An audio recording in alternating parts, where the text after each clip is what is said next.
Stop what you're doing just for a moment, because in this week up ahead, the universe is facing you with a crossroads that only happens a few times a year.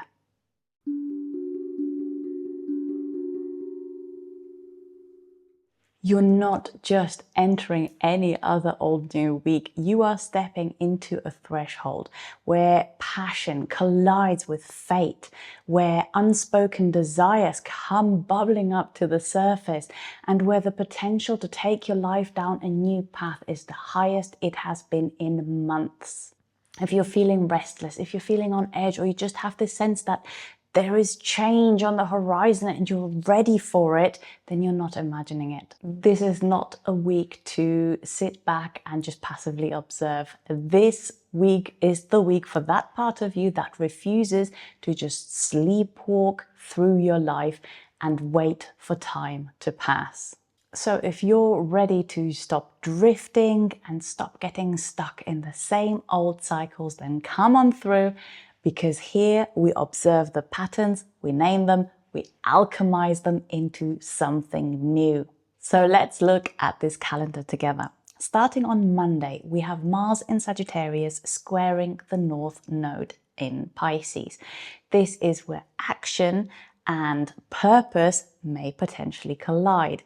This is going to be a great indicator day for you, because if this day is challenging for you, then that is a great indicator that the things that you are doing and your soul path, your higher purpose and your higher destiny, they're not quite on the same path. But if it's an easy breezy time, nothing much happens, or maybe you even get some positive news, then that's a great indicator that the actions you are taking are leading you down the right path. So continue, stay the course. Then on Tuesday, Venus meets Mercury, which is still retrograde in Scorpio. This is an almost cinematic moment where the heart and the mind all of a sudden speak the same language.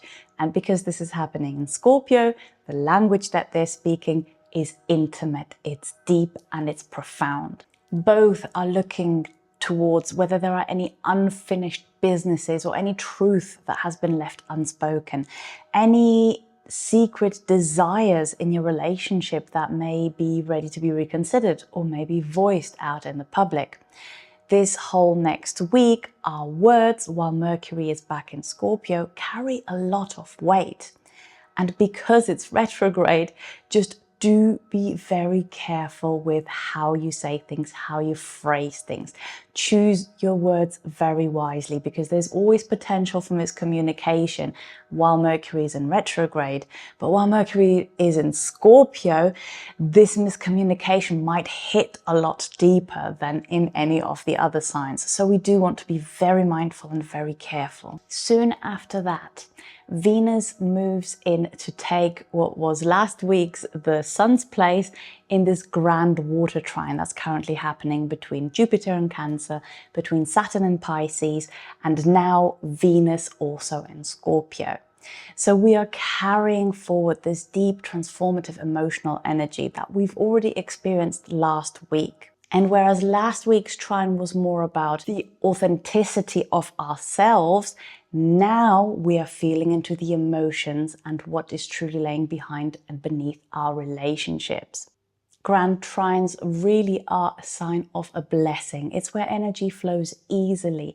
And in water signs, this is where the nurturing energy comes through, where your emotions come up to nurture you and your dreams into something that can grow into something beautiful. This is a time where you'll be really able to feel into what your relationships need in order to benefit both parties that are involved. On Friday, Saturn stations direct in the sign of Pisces, now slowly but surely making its way out of Pisces for good. This marks the ending of a reflective time. While Saturn was in retrograde, this was a time where we went inwards. Echoes of the past would have been coming up.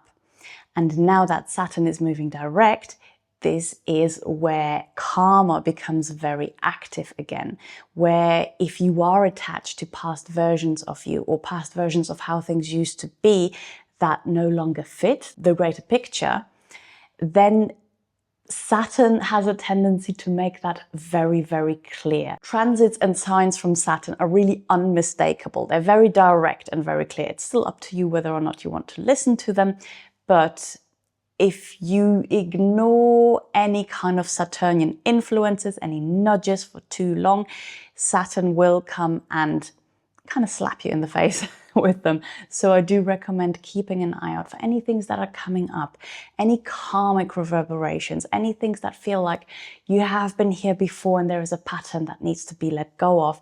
Listen to those nudges. Work on those. These are very, very important, especially as Saturn moves out of Pisces, because the final review stage of everything that Saturn transformed in the sign of Pisces is now coming to an end.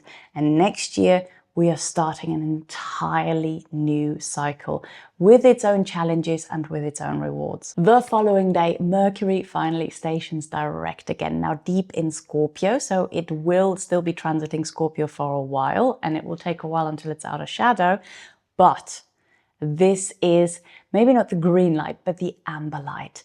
This is where you can start packing your things and start going. Maybe not full steam ahead, but we can start launching things. Maybe you had some interesting insights during the Mercury cazimi that happened during the Scorpio new moon. I can tell you, I certainly had.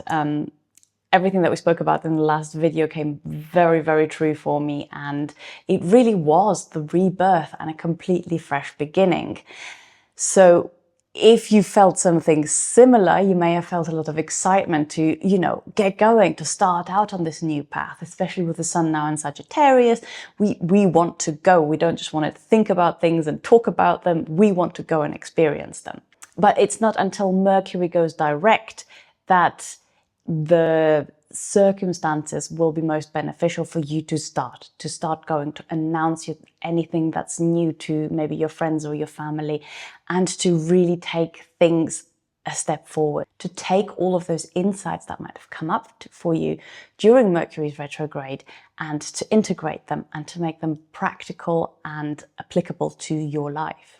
This will also be a great time, if you did do any journaling last week, to revisit those journal entries, to consider whether you see things now from a different perspective, maybe a more complete and well-rounded perspective, now that you've experienced certain shifts. And just remember, move with intention. It's the intention behind it that counts for everything, not the urgency or the excitement. And then finally on Sunday, Venus moves into Sagittarius. The depth and the darkness and the slight gloominess of Scorpio season starts to lighten even more. We are looking at bright, open skies. This is the start of a very sociable time. Sagittarius is an incredibly extroverted and sociable sign.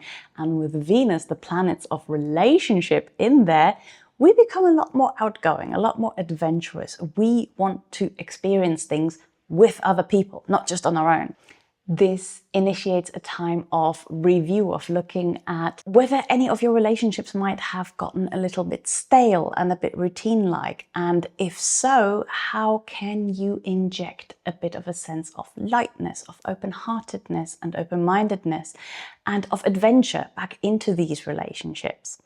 This is a time to consider whether your beliefs and values are aligned with those you are in close relationship with.